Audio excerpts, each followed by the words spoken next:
Bila shaka ujambo mwanasoka popote pale ulipo na karibu tuzungumze michezo. Kama bado hujasubscribe channel hii ni kusitu bonyeza alama ya kengele na ungana nami kuanzia mwanzo mpaka mwisho wa hiki ambacho nimekuandalia kwa siku hii ya leo. Baada ya timu ya Simba Sports Club kutinga hatua ya finali kwa mara ya pili tena, ikiwa ni baada ya kukaa kwa muda mrefu bila kufika hatua hiyo ya finali, ambapo kwa mara ya mwisho ilikuwa mwaka 1993, Simba hatimaye tena imefanikiwa kutinga finali ya kombe la shirikisho hilo barani Afrika, ikipita kwenye kundi gumu, kundi lililoitwa kundi la kifo, ambapo Simba alionekana kutokuweza kutoboa katika hatua ya makundi. Lakini imekuwa tofauti na mitazamo ya baadhi ya wachambuzi pamoja na wadau wengine wa mpira, kwa mnyama kachanja mbuga na kufika mpaka finali. Sasa swali ni kwamba kuna rais wa vilabu vyote barani Afrika ambaye si mwingine bali ni Engineer Hersi Said, ambaye pia ni rais wa klabu ya Yanga, atahusika kuwapa pongezi Simba na hata kuwavisha medali.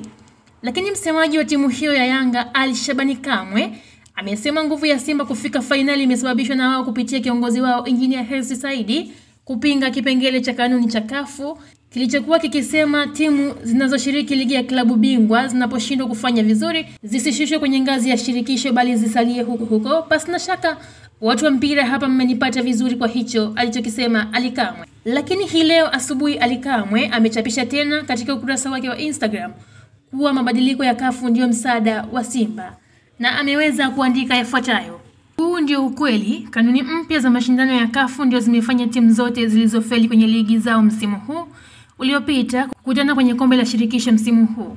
Hivyo ni sahihi kabisa ungesema kombe la shirikisho msimu huu. Hii ni failure cup.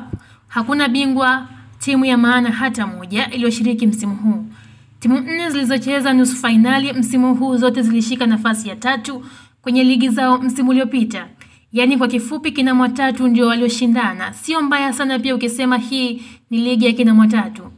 Berkane alifeli Morocco, Constantine alifeli Algeria, Stellenbosch walifeli Afrika Kusini, Kolowizard walifeli pia hapa nyumbani. Pia Yanga analeta medali ya heshima ya kombe la shirikisho. Kulikuwa na mabingwa kibao wameshiriki, ni tofauti na sasa vichwa maji ni wengi. Nafikiri Kolowizard nguvu wanayotumia kutafuta pongezi za chairman wa ACA wangeitumia wao kupongeza viongozi waliobadili kanuni na kuwakusanya waliofeli wote kwenye cup moja. Muda bado wanao wa kusema asante engineer. Hiki ndio ambacho Ali Kamwe ameweza kuchapisha katika ukurasa wake wa Instagram. Mtazamaji, ni upi mtazamo wako juu ya hiki ambacho Ali Kamwe ameandika kupitia ukurasa wake wa Instagram? Langu jina ni Diana Masai. Endelea kufuatilia Mawengi TV.